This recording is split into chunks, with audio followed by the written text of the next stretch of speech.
अगर वो लड़ने के लिए आगे आ गए तो मैं आपको बता दूं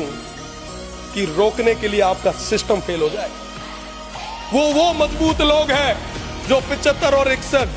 65 और 71 की लड़ाइयों में जिन्होंने अपने सिर दिए, उनको हल्के में ना आंकें, उनके साथ इस तरीके का अत्याचार ना करें, उनकी जमीनों को कोड़ियों के दाम पर आप मल्टीनेशनल कंपनियों के चरणों में न दें। मेरा पुनः आप सभी से निवेदन